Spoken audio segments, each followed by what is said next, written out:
You then have the Mayans, and their big thing, I don't want to give it the wrong language. I want to call it time counters, but it isn't. Time surveyors. That's a better way to put it.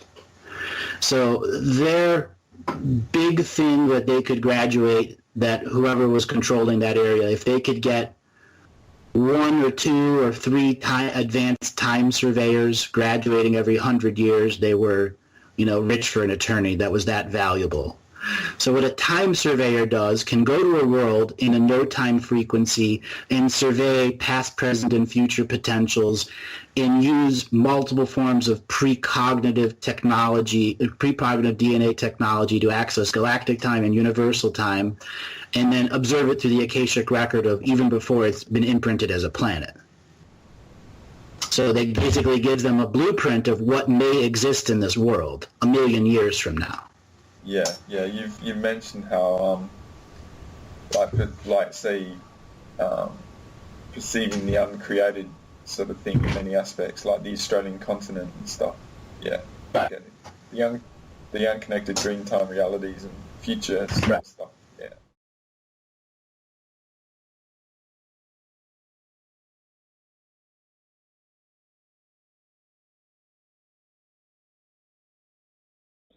Well, we'll kick into the discussion, and we're actually going to start off today with a review of time. What is time? And I presume a discussion about how our perceptions of time are going to change in the reasonably close future. So, Andrew, how do you want to kick this off?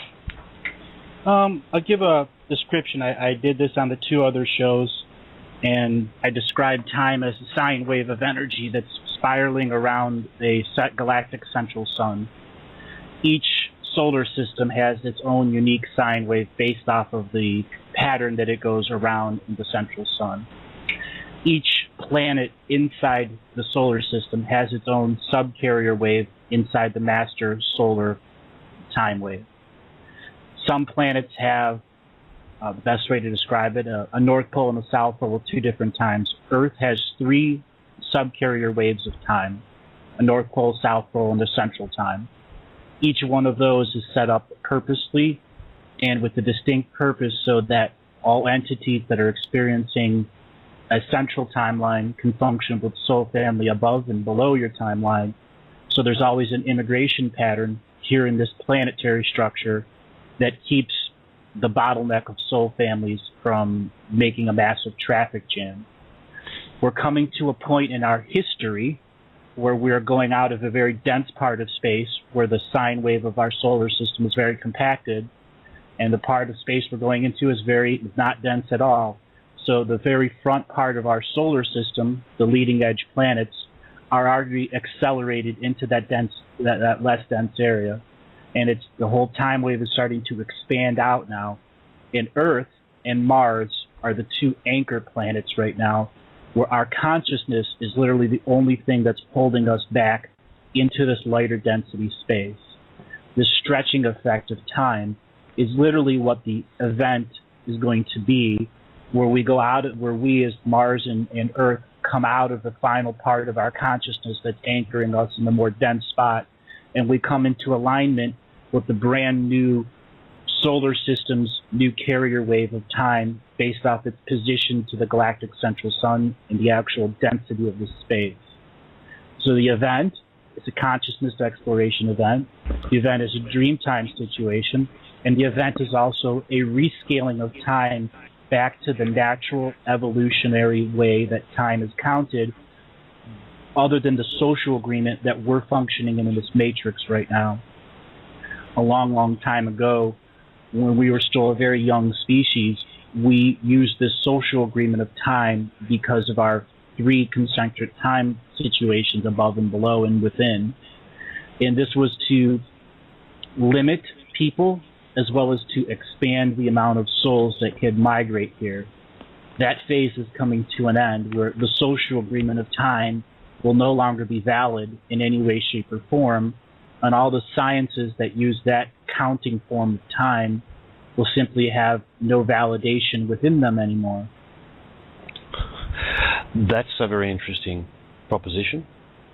How does that actually play out in day-to-day life when the social agreement of time is no longer valid? What does time look like on a daily basis? Time is experience. Many, many beings, the way they age is through the experience. If you go and you have an experience with a friend, you'll age from that. If you go and have a very powerful experience with another woman, you'll age from that. You would only age based off of your experiences that you do. So if you don't do anything, you'll be forever young? No, you just will lose out on interacting with the world, and this world keeps you in motion and in action. Just living in the world is an experience. So if you want to live your personal sine wave of time on the planet, if you want it to be very slow, it can be very slow. You can become a tree and still have the entire sentience and enter the dream time. That functions right now the way it is. The trees can enter the dream time. The animals can enter the dream time. But we're really separate of them because of the sacred geometry cities. And it's come to a point where the sacred geometry cities will no longer function as dream catchers. And all sentient here will share unified dream time, as well as being able to control the way that they experience time during their awake sessions here. And your experience here will determine how you age. Okay, so we're going to literally enter dream time as one united species, along with the rest of the conscious things on the planet. All sentient kind here on this planet, and all sentient kind invested into our freedom. How will science be affected then?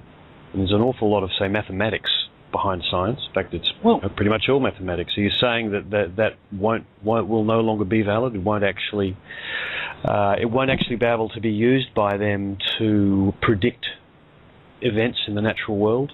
You know, like dropping a ball out of a tree will take a certain amount of time, in inverted commas. That's based off of Newton's theory of gravity. Well, we'll learn that gravity pushes, it doesn't pull. We'll learn that our basic concepts of science are fundamentally flawed. Here's a very good example. In the early 1900s, when the Wright brothers were going to fly their airplane, the science community of the whole world came together and created mathematical formulas that said it's impossible, absolutely impossible in all of history for any human being to fly.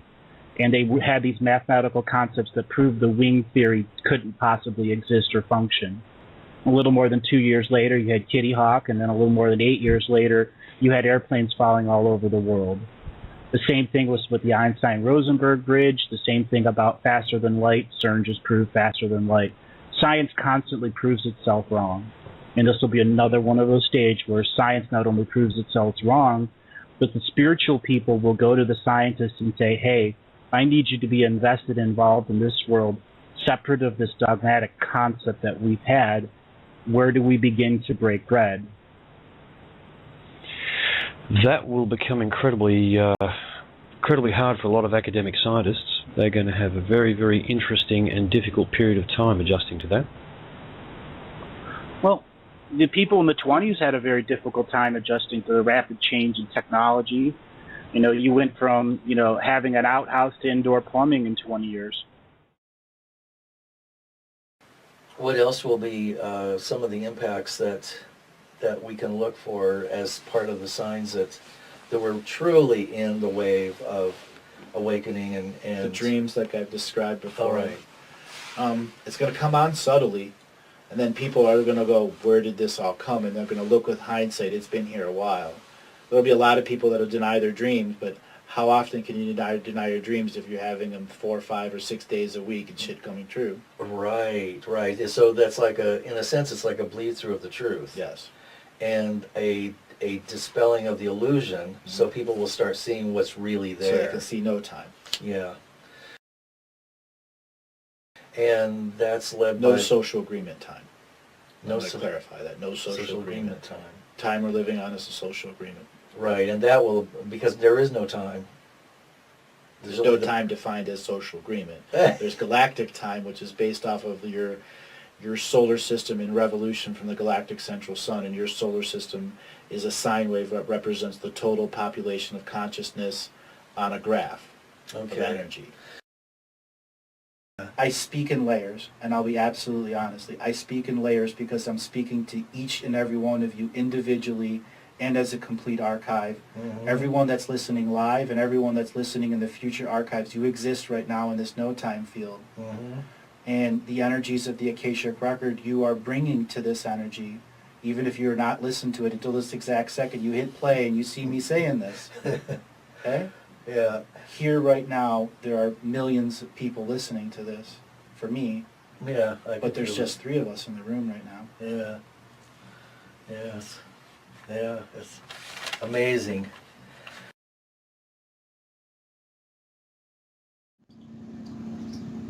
It is incredible when you tie it all together.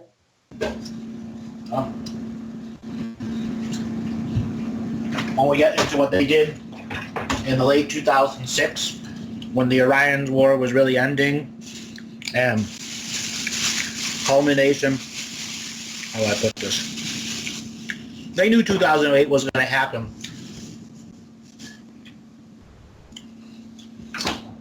They were just trying to figure out 2 years ahead of time how they wanted to spin it for the next 4 years, from 2008 to 2012. They knew 2012 was going to be easy because the convergence had already happened in 2000. So the whole clock was off by 10 years.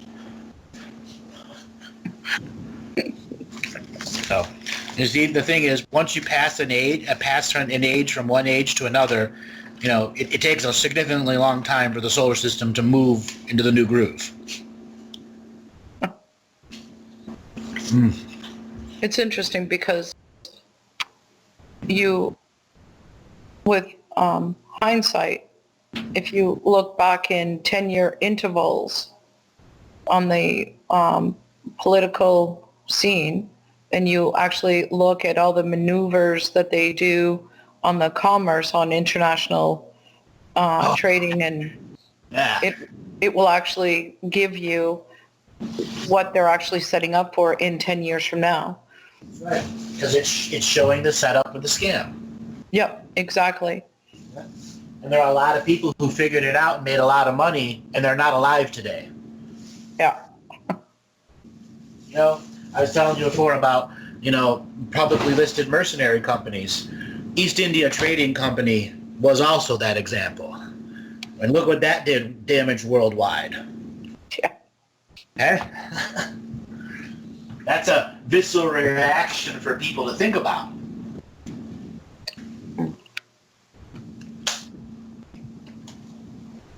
And that whole lawyer class was also in part of the support of 9/11.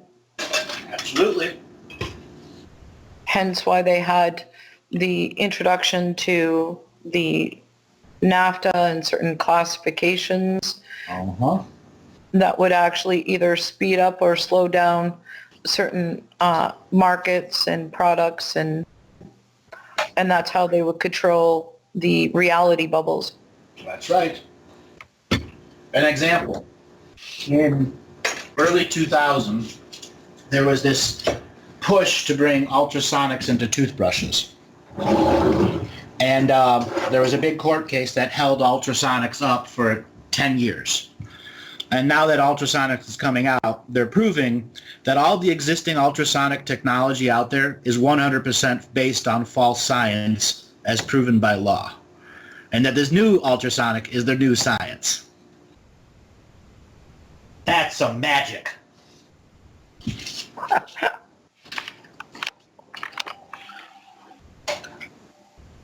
Absolutely. Because 12 guys on a court say this is law, and that law is now factual science. That's that power again. You know, and then the whole gas industry had to create mass amounts of refineries because the 90s was about churning out as many freaking cars as possible and forgetting about the debt they were creating, because those industries were bloated with organizations that didn't actually do anything with inside their own companies. And when they went to go to try digitize and organizing everyone is when they realized, who did everything and who did nothing. But because of the compartmentalization and the integration of military black projects and Ford and all those other companies, there is where those companies could just churn out cars and they didn't care if the loans failed because there was a lawyer class to take care of it at the dealership level. And they could stop class action lawsuits and put out crappy technology that, would be, useless in 4 years as a car. This is an example of Ford Tempo. Hence why they had started with the fuel rebate program on the commercial levels for specific industries only. Yep. Yep. They still wanted the trucking companies to pay their gas tax. Okay? That was a huge thing. So, because they could have made trucks go from, what was it, this 4 to 5 miles per gallon in the 90s to the 9 or 12 it is in the 2000s. Exactly. Okay? They could have gone all the way up to 18 if they wanted to. It's half compressed air engine, half diesel. It's actually 2 engines hybrided as one because it creates a generator of its own at compressed air, and its diesel engine, when it needs to go uphill, adds to the power of a compressed air engine. And trucks already have mass air compressors. Yep. They even have gas regulators now. Yep. In France, they have all compressed air cars. A whole industry that does just on compressed air. And the people that ended up buying them and really using them is the people that are, like home installation people. It's just a van with their stuff, and they can get it for $3,000, $4,000, $5,000 as a compressed air complete vehicle, instead of spending the exorbitant amounts for something with a big ass engine to haul your shit around. Yeah. I mean, I know a lot about the logistics industry. How do I put this? The old way of transporting stuff, most trucks had a range of I think it was 220 miles before they had to get fuel, something like that in the 90s. Yes. Yeah. And so by mid 2000, it was up to 700. So the entire infrastructure of fuel had to change. In fuel storage. And then the production facilities, because there was a worldwide increase of cars. Because of all the cars that were put out worldwide and then all that. Cars and trucks. Yeah, oil as well, like the price of oil in that before the first Gulf War was not much at all. Right. And then it sagged a lot at the end of or into 2000 and stuff. So there's always been an effort to increase consumption from the consumer point of view, but then there's also, to me, there's also that layer of what you talk about, oil being the craniosacral fluid of the planet, to keep Earth conscious level locked down and us as a relationship to it, Mm-hmm. So the original diesel engine was supposed to run off of peanut oil. Did you know that? Yes. No. And it's been self-reproducing in its own areas, or they could have forested peanuts just about anywhere to support it. Also, sunflowers could have done it too. Mass creations of sunflower fields. Hence why there was a huge increase in duties and taxes and regulations concerning peanuts, the harvesting of peanuts, and sunflower seeds. Yep. As well as the medicinal factor of learning to extract those nuts, because sunflower oil, when used correctly, is an amazing healing tonic as a medicine. And as a spiritual medicine too. Stops depression. And just like geographically also, if you look at regions and cities under the sacred geometry, you could also tell if it's actually going to be successful with merchandising or not on a commerce. Oh, hell yeah. Exactly. So how they... Structure. Yeah. Which the bigger companies would then go and create an infrastructure, and then the mom and pops would go out of business, and big business would take over.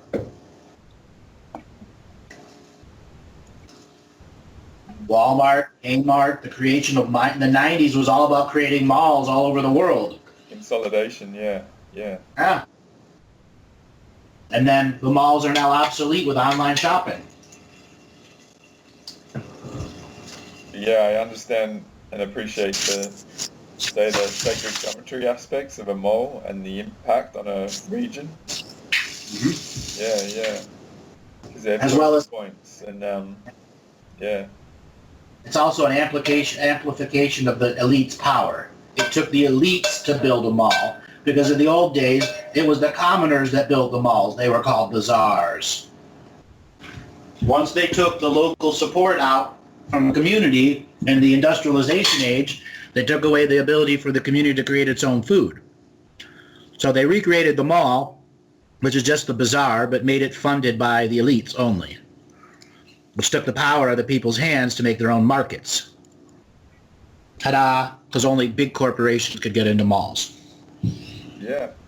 And it's fascinating because they've eliminated the local support infrastructure, and then say from a business point of view, to actually survive in these sort of centers of focal point and the demands placed on them on a financial level in these centers, it's very tough to survive. And then basically what happens is like the one-stop shops really get eliminated, and then it's all like conglomerates.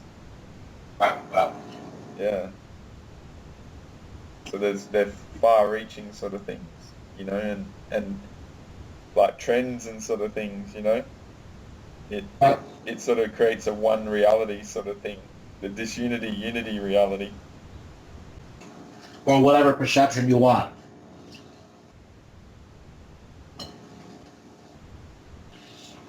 Because the unseen layer of what malls did to the world, crazy.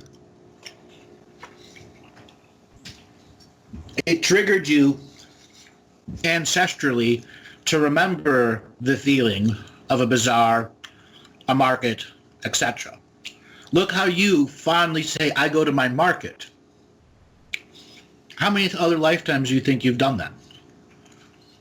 I think the question is, which lifetimes haven't I done that? More like it. But yeah, I get that. There's that community sort of like subconscious soul undertone desire for that connection with the community, and it's sort of been like on a very ingenious sort of subconscious level, like reassigned, to a structure that is an output of the reality. Mm-hmm. Yeah. So in my town, Cleveland, Ohio, there was something known as the West Side Market. If I remember correct, it was built in 1880. I'm actually going to go look. Let me look at its wiki. Now, there was something known as the East Side Market, and it was closed down so it could put the bronze basketball stadium, 1840. That's when it was first started. And it's been redone a bunch of times. So there's a market that was 160 years old. In the Roman era, all throughout the Mediterranean, there were markets that were 2,000 to 3,000 years old. Yeah. It wasn't just about Egypt. It was the market, is where if you needed to get this thing, twice a year a dude on a camel came with it. And like you were saying before, you were waiting for your package. They would just wait in the port city for the dude with the camel to come. Yeah.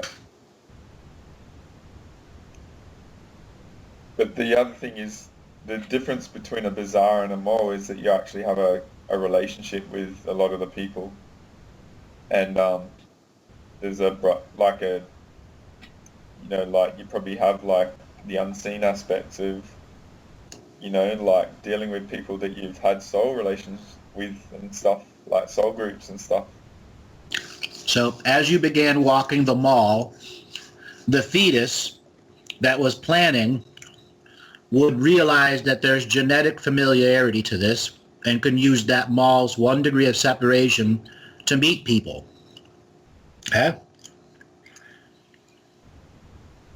This was the Babylonian money curse influencing the flow of streams to come together, so what was watching the streams would find patterns that were being dictated to it,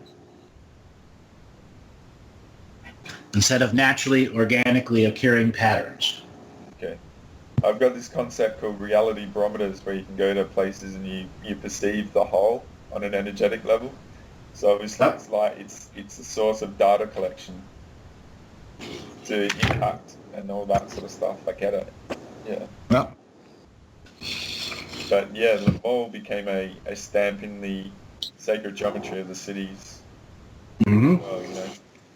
Well, As well as making fast food much more expansive of a process. Fast food stores from the 80s to the 90s, there was a tremendous, increase in the volume of stores. Yeah.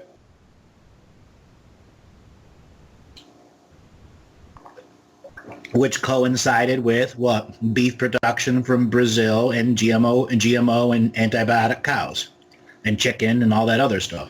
Yeah. Yeah, I'm interested about the shipping and freight over the seas as well. Because you're talking about like the packaging and stuff like that. We talked about the airlines, but then there's also like, and this is where Mandy's an expert, because the import-export sort of stuff, but there's like the Baltic Dry Index and stuff, and like huge commerce over the seas and shipping industries and all that. When the technological age took over, the mom and pop freighting companies took it hard. Truck drivers and ship owners. An example, my friend Mark Bariselli, he was on one call with us.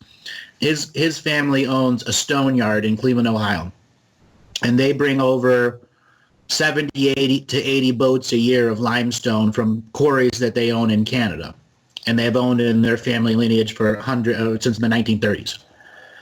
Now, they at one point owned their own boats until the regulations actually said they couldn't, because they were crossing international waters. They had to make their own separate company and have their own holding company, until the point it was you couldn't do it as a private company or as a smaller company. So big conglomerates of freighter ships took over, which began a unionization of the dock markets.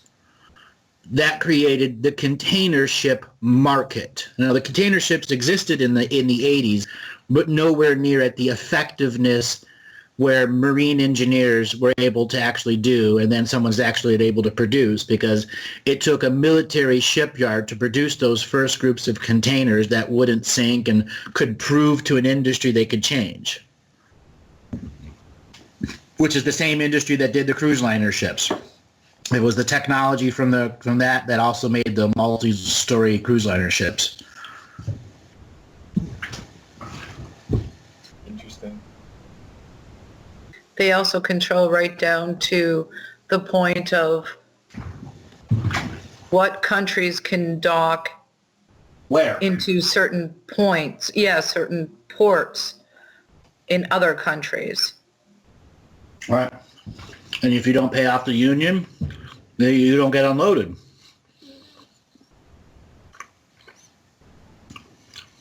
Another way of them controlling ancestral energy also being shipped from one place to another place.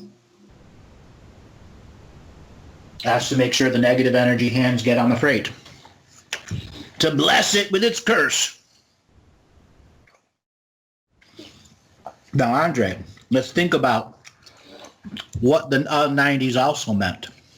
The amount of power consumption went up. How many fold do you think the amount of power consumption went up from the 90s to the 2000s?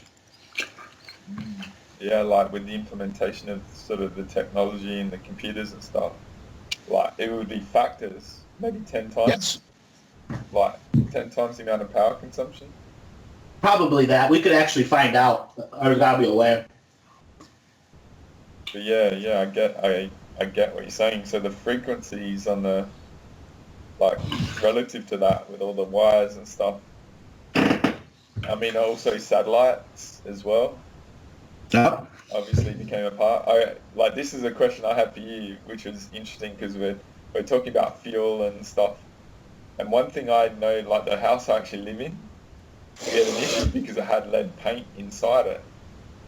And like fuel actually had lead, like there was leaded fuel, which obviously interfered with the satellites. You know, heavy metal in the atmosphere.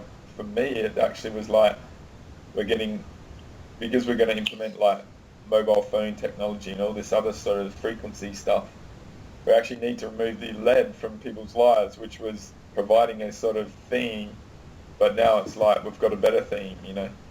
So, lead was to make sure the law industry had a ever funding source. And it was a way to tell the companies, if you disobeyed the new reality factor is we're no longer lead poisoning them, we are mercury poisoning them very slowly. If you stayed on lead, the lawyers were all over. Even to this day, the lead paint lawsuits are still going. All that's still going. So lead in the gas, that was removed so the car industry wasn't taken to the lead law paints. So also, there was some minor amount of the lead coming out of the back, but the main reason lead was actually in the engines itself is it lubricated everything inside the system and made it last 10 times longer. So by taking the lead out, they could have engines that would self-dispose faster. consumerism, yeah, I guess. No.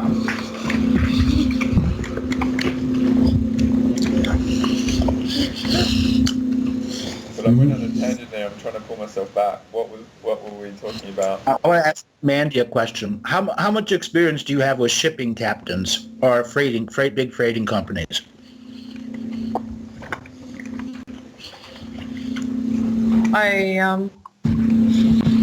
I've worked with some of the biggest container companies there are. Kind of give me a synopsis of what they do. There's a point that's coming into this. Okay.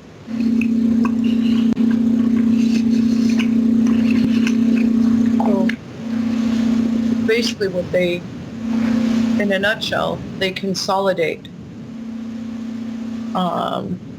They consolidate freight that is domestic to where their port of loading is. Mm-hmm. And then they stuff containers, or you could say load containers, but they'll stuff the container. And they try to maximize as much space in order to have a higher percentage of profit, right? And then they track each commodity that actually takes up space.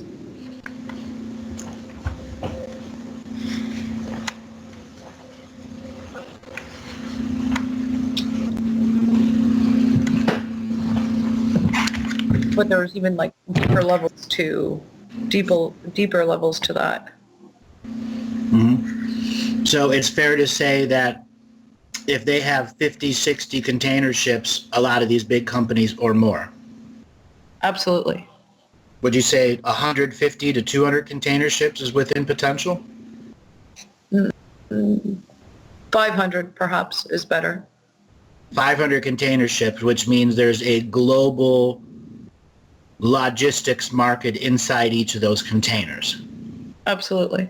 Prices can change en route because everything inside that vessel is in its own maritime law sovereign space, Yes.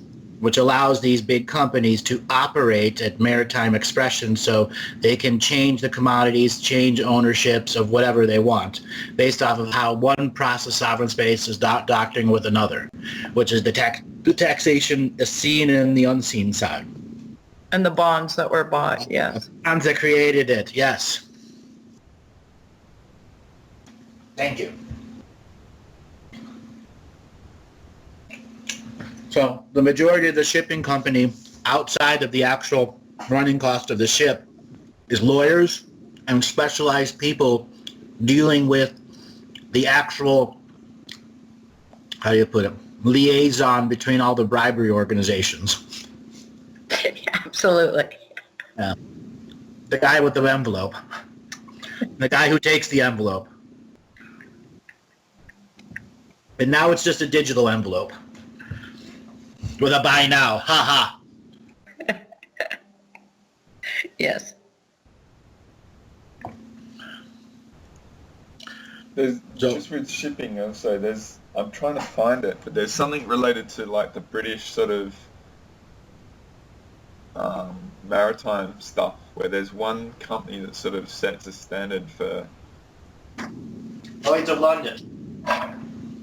Is it Lloyd's? Lloyd's British. shipping. Yeah. Hapag Lloyd. Hapag Lloyd. And then Lloyd's of London is what the is the insurance that sells Hapag Lloyd's. No, that's what it is. They're the insurance side. Freight Exactly. Because that's a whole other scam industry, freight insurance. Because you can't dock into certain ports unless you have your insurance and your bond in place for where it was loaded and where it's going to be received. Yep.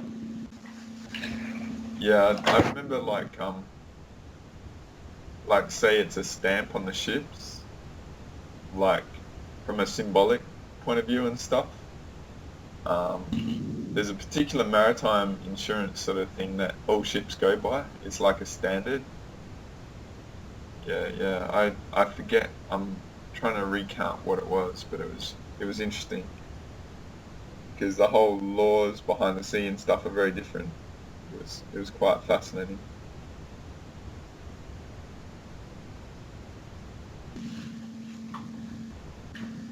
So there was something else about freight and shipping. Okay. So freight and shipping, as the digital industry took off, the freight industry was forced to rapidly upgrade technology, and many of them had to become mega corporations or were bought out during the 90s, the Gordon Gekko guys. And the shipyards, the local shipyards that were producing 5 boats every 10 years, big boats, but they're all rusting now, or we're retasked into building something else for the military DARPA organizations. So you took out the whole maritime mom and pop industry, which was ancient of days throughout the world. Yeah. The whole maritime industry. Yeah. So the point where ships are being, pretty much robotically created. Yeah, and also like you mentioned about the ports and the unionization. Well, that sort of class of people have gone with the automation of container ships. Which was actually the engagement of the lawyer classes from one country to another, passing their black magic. Yeah. Because it was the lawyer class that was what?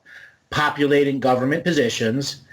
And I said there were 11 million people that graduated as lawyers. There are many that didn't pass the bar, but still doing law jobs throughout all the industry. Yeah. Just because you have a degree and not pass the bar doesn't mean anything.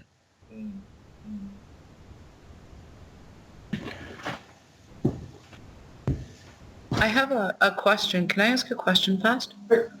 This model that they've put in place here over, like, layered and layered and layered over a period of time. Is this model represent a model used in other places other than Earth? Partially it does. It has been hybridized here to wait to the absolute end for the changes with analytics from other worlds that it waited to the end compared to the other souls that were in the other worlds when it happened, because one of the biggest things they want to do is keep out other souls who have gone from awakenings of other worlds being here, because if you have it in your frequency, you can f things up. So right now it's about 17% of our world has gone through other versions of this form of awakening, just not at this rapid accelerated pace. But it is a reused program, part of it, yeah.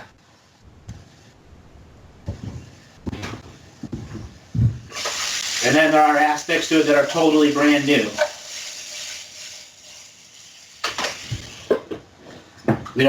The food, the sterilization, the over-sexualization, that's all common. The way they've refined materialism and consumerism intertwined with the law and the spiritual side of the law, that's their biggest changed as into the other ones. And then how much the sympathetic and the parasympathetic believes in law versus faith. There are people that if they don't put the 25 cents in the parking meter, feel guilty the rest of their life.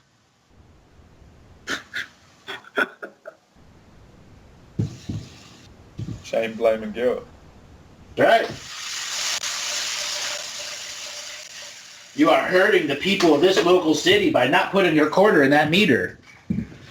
Instead of why people of this city who are not really people of the city, who are just a law class collecting money, do you need to pay? I need to pay to park here. There used to be a constable that collected the money, and most of it went in his pocket. His job was replaced by a meter. Yeah. Which is all electronic now and digital. Right. Not using physical money in the slots. I was thinking about that the other day. Yeah. Like some of them use notes and stuff, but it's more digital now using a credit card. They're trying to replace it, but the change industry, which is its own collection industry, is heavily resisting that.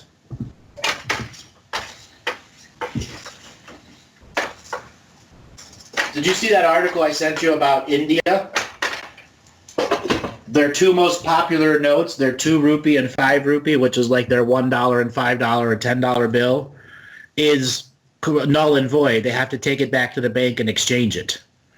I actually read an article on Zero Hedge about what's going on in India at the moment, because the government's totally destroyed the confidence in the money system. Yes. Totally just undermined it, and people are like, I looked at some of the stats, like the PMI of India, it's just gone crazily bad in a short amount of time, because there's an effort to sort of bring in what they call black money, which isn't traded in an electronic way, that's traded in cash between sort of vendors, into the electronic sort of like taxation sort of thing. So they've gone and null and voided some of the basic sort of notes, and the people are just like, we don't want to use you anymore. We don't believe in you, because money's all a belief, in. This has organically happened in history before. The disbelief in money, because the system becomes the elites become so detached over what a dollar actually means that it's very easy for the other classes below them in the hierarchical system to simply say, you guys are screwed. We're not dealing with you anymore. Walking away. I'm going to go form something else without you. Yeah. And then you got to cut your own wood, feed yourself. That's what was done in the past. Argentina, that sort of happened.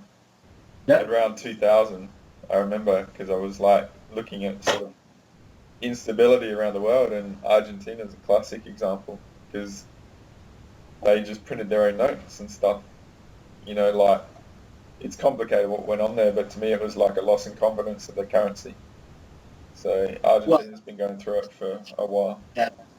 So that's because of the amount of dark projects that were down there that didn't want to pay taxes to their local government, bribing everyone.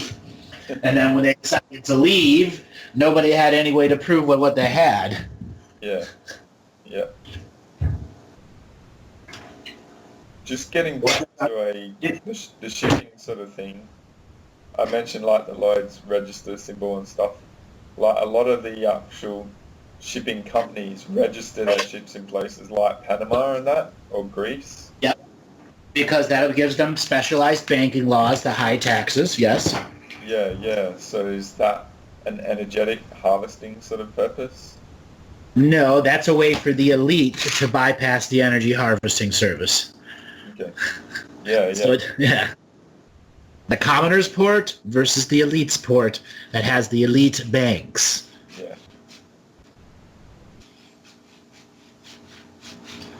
Yeah, because one of my notes... Sorry, go on. It's where their ships are registered, and when they're registered out of that area, it has a different impact on the type of harvesting that can be done. Because I don't want to switch topics, but I've actually got on my list of things to ask you about is the tax havens. And there seems to be a sort of, to me, I'll use the language of middle management sort of cutout. Mm-hmm. Like the tax havens and sort of like Swiss banking laws and like the Panama Papers and stuff. There's a obviously like, you know how you said that the wizards sort of got set up for failure. Well, potentially like a lot of the financiers and stuff in the Babylonian money system are actually being like taken out in a way because like people that have actually benefited from the system are being exposed in a way that they previously trusted, a sort of thing to me. Is there something going on there? Yes. So for as long as there's been taxation, there's been avoidance of taxation. And there have been pagan-based organizations that did rituals to hide from the taxman. Quite literally. Okay? Be invisible to the taxman. There was nobody on their land when they came there. It was invisible land. So as taxmans were no longer just walking up to your door and knocking on the door and shaking you down, they were sending you letters. Letters that had much more power than the thug coming to your door. There is where tax havens made it karmically different. So if you had a tax haven, let's say in the Maldives or somewhere else, it was because the local political organizations there made laws that gave very loose and lax processes, but made it very hard for other plings to come in and look at the system.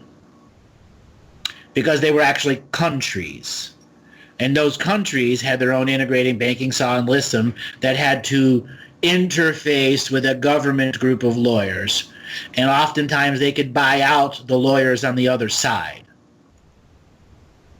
Quite literally, buy them out. Which would create private tax havens for those corporations trying to specifically target spiritual debt and hold it in a bank in the middle of nowhere and then let it grow and then use it as a market-driven weapon in a derivative. Does that help?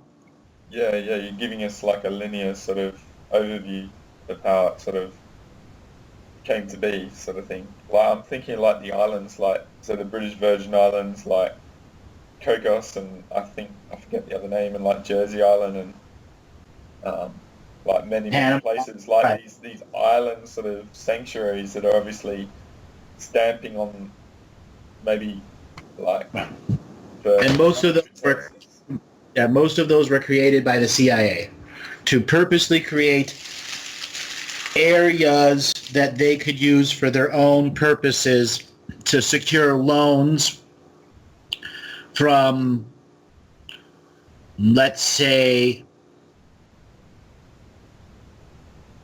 an oil company in Texas needed an extra $5 million to finish a plant.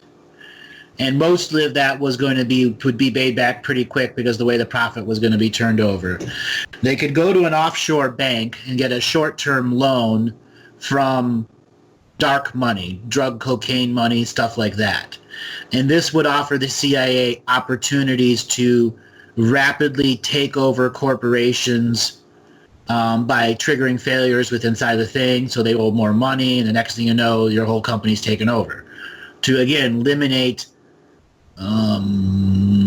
rapidly growing individuals in specific industries so they could have the monetary control of the company and redirect it back into offshore money, which then could be a bigger investment of it. It's basically loan sharking is what they were doing. Yeah, but it seems also to me that like these individuals that might start up a company might have a lot of interesting soul contracts as a... Yeah, oh yeah, everyone can think of. I mean, they're innumerous to even describe, but generally it's, again, state-sponsored scamming. Yeah. Which has been throughout our history. It's just people don't want to see it, let alone believe it. Like you mentioned the CIA, these islands have been around for a long time as well. But you're talking it's basically a controlled opposition. Well, it evolved from the pirate wars. The pirates, when they went into port, they needed a bank. Yeah. Okay? That's why there's so many banks throughout the islands, because the pirates needed banks. Yeah. So that's one of those legacies that just survived. Yeah, so they're sort of going from illegitimate to legitimate sort of in a way. Yep. But it's still maintaining the energy on that location to lock it down from an Earth grid point of view as well. There you go. Yeah. The Babylonian money curse as a focal point for the banking exchange, which is a high energy throughput. Yeah. Yep. Now you're cooking with duck fat.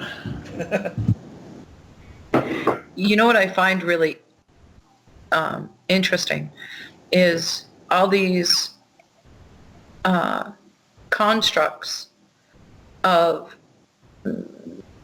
perspectives of these different agendas and how they've like layered it and layered it and layered it in order to make these blueprints that are then taken to other places, other worlds, to be either traded with or it has value to it. Here's our blueprint of this type of thing, of what their experiments are here that hasn't been done elsewhere. Right. That is what the Orion group, Dracos, whatever you want to call them, the group of civilizations that formed a confederation, and all of those set in the confederation believed in forced evolution.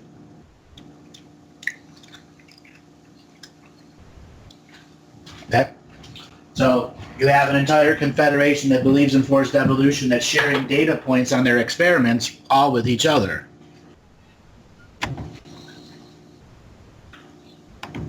I'm also getting the what Manny was saying about the creation of technology. Say they've got a lockdown controlled womb chakra with like manifesting a technology from the creative power of that and exporting it in, like galactically, so to speak, universally. Is that sort of a layer as well with these sort of off-world things? Yes. So let's just call it the Confederation of Forced Evolution. There's about 90 that are that, and they all use the same ideas of they go to a world and they find the elite of the world who are already willing to use their own version of forced evolution, and they bring them technology, wisdom, etc., and they bring them into their own elite class, mostly to be abused until they find the kings of the kings and the queens of the queens, and then they become part of that confederation who will make a lineage that will last a very long time for forced evolution's sake. And once they're able to make a lineage in the confederation, they get to share in everyone's specialized DNA. They can have whatever DNA they need for whatever lineage function that they want, amongst all the other elites. So it's keeping an elitist lineage, confederation, and empire creation system.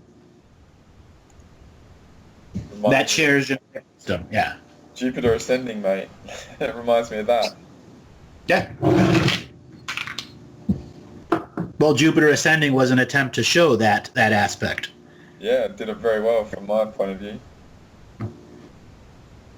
Like, it visually displayed many of the concepts that are very hard to comprehend. You know, life force, encapsulation, and harvesting, and like cattle aspects of entire planets that are dominated by species. So, sentient species. Yeah. Huh? Being seeded by a corporation. Yeah. Yeah. I was thinking before when I went to the bathroom, I'm glad I had my coffee, mate, before this chat.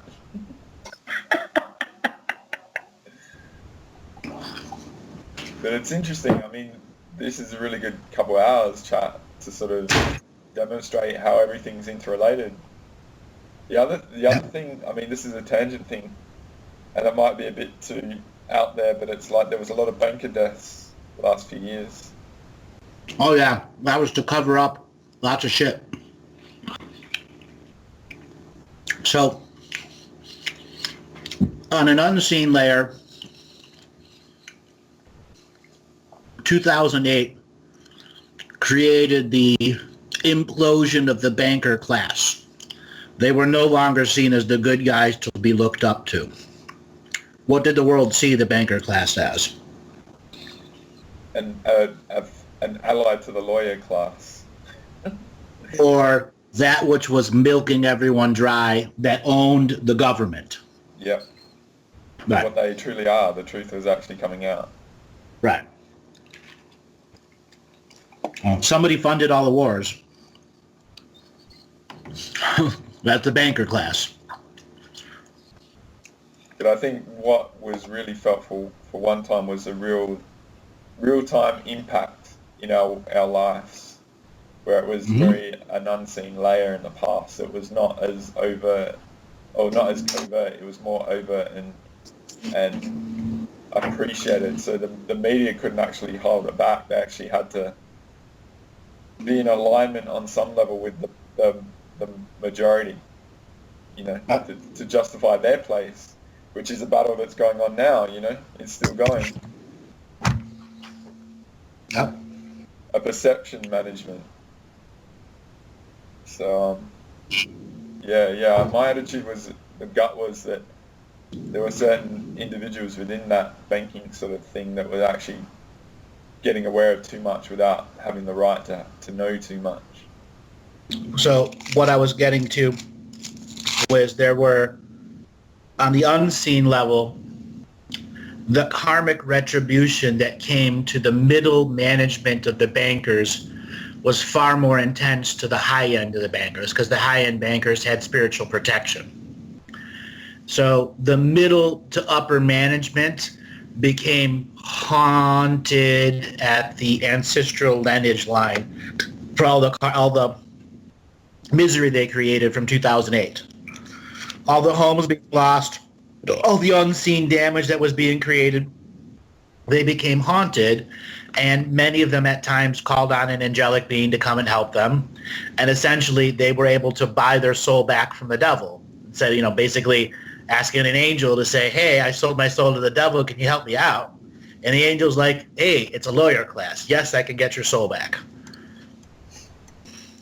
And they would start doing angelic law magic, and they would flip. And all of those bankers that died off, it was 318 bankers, so that was the list. I would say at least a third of them represent the metaphor I just described.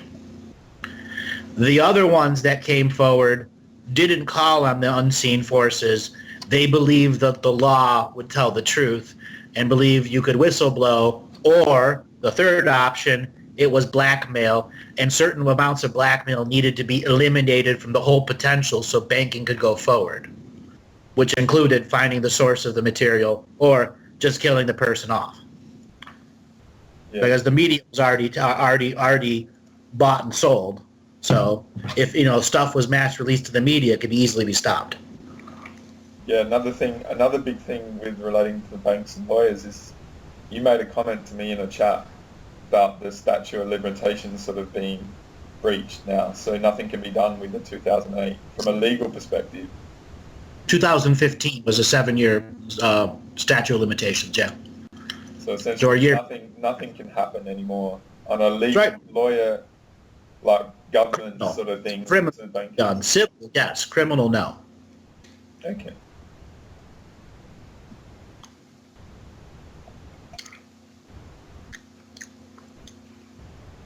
Here in the States, all 50 U.S. Attorney Generals wanted to investigate the banks.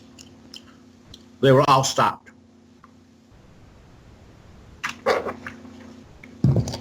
That was worldwide, that they all wanted to do that. Iceland was the only one that kicked them out and arrested their bankers. Yeah, absolutely. I really get what you're sort of saying about these individuals that actually took on a lot of responsibility. They acquired a lot of karma. Mm-hmm. And because you made the topic about the three obelisks, one in Washington DC, one in Rome, and one in England, are all related to the delegation of karma. And that's right. Yeah. From when a high density species came here, when the Atlanteans were falling, and gave them a group of technology that could allow the bulk of their genius souls and their mediocre souls to survive great deaths and destructions and could be reintegrated back into a body and lineages as an attempt to save the species. The priest class in Egypt betrayed them. That is the Illuminati.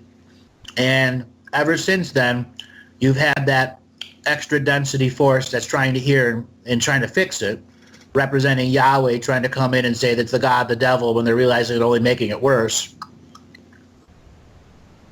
You can't go from paganistic,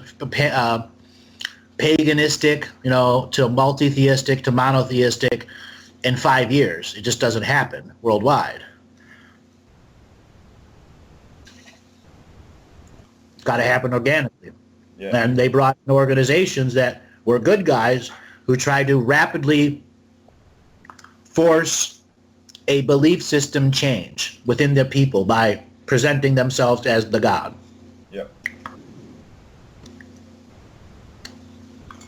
The other thing about the karma is that what you've said throughout history, there's beings that are sort of created as a purposeful karma balancing individual soul contractor for the dimensionals. And like in the banking class, I mean, you've said, say particularly for yes, the Middle East sort of thing. Is there anything like that going on? Yes. So the people at the higher end of the banking management are very powerful beings of other celestial minds who have volunteered some of their best graduates to come and be a part of this forced evolution process. Because there are worlds that that are still under domination and are many millions of years old, but they just began graduating forced evolution personalities. So many of them would spiritually immigrate here to Earth to go through the archonic system so they could be the Blankensteins, the banking guides, the ones that are running the government, because they already had that in their soul framework to do that. Jamie Dimon, as well as recognition of millions of souls that understood they were a powerful light being. Yeah, like the Lehman collapse and stuff like that. And yeah. Like the culture is very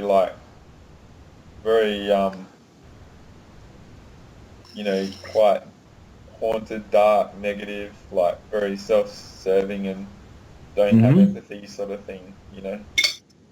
Right. So They have no external empathy. They will only empathize with those in their inner circles that are type A personalities. Anything out of that, they cannot empathize with. yeah. That is an example of the elite DNA that is wanted by the federation, the confederation of groups that want forced evolution as the imprinted way throughout the galaxy. Yeah. They don't believe in love and light, natural organic evolution.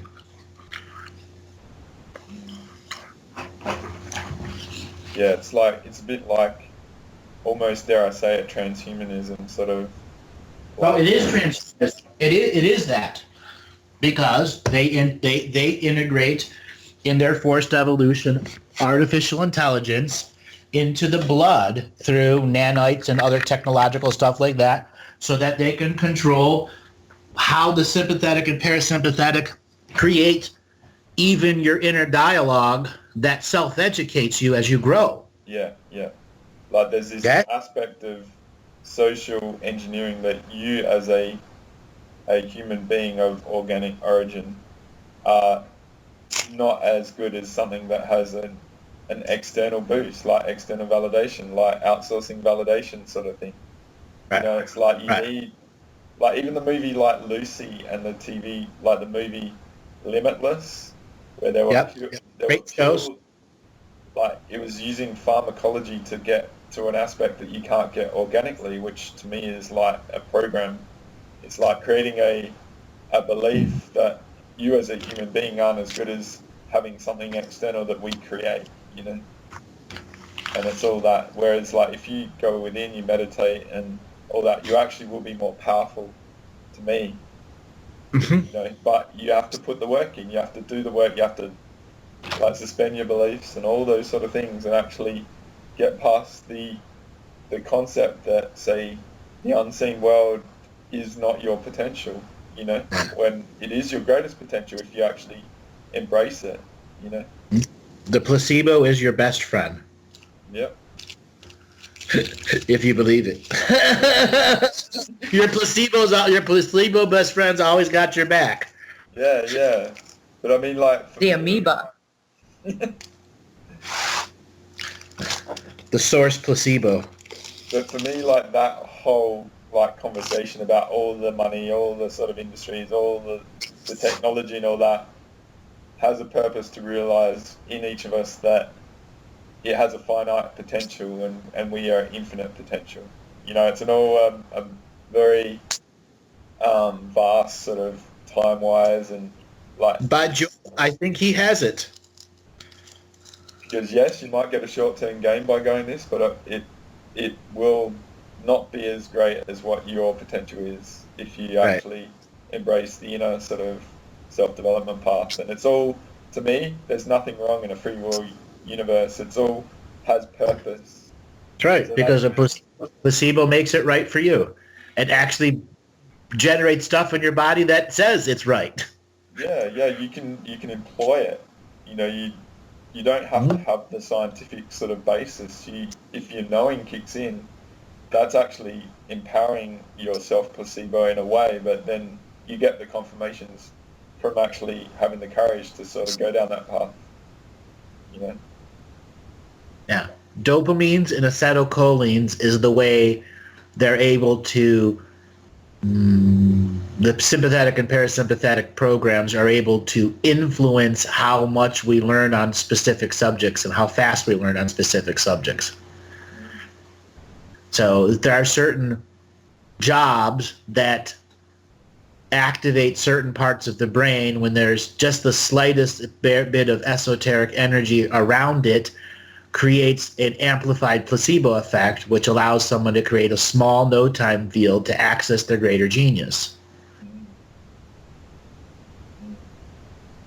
Like with all the statement that's most important to me is like what I said about the free will universe. Everything is valid, and that's where you actually actually Absolutely. appreciate the purpose and be in the sacred neutral with it, because you see it as an infinite potential for triggering in the journeys of people, you know. So there's powerful association with that, to me, and it's appreciation of it, and there's no wrong with anything anyone does. The key is, what do you do out of it, you know? That's right.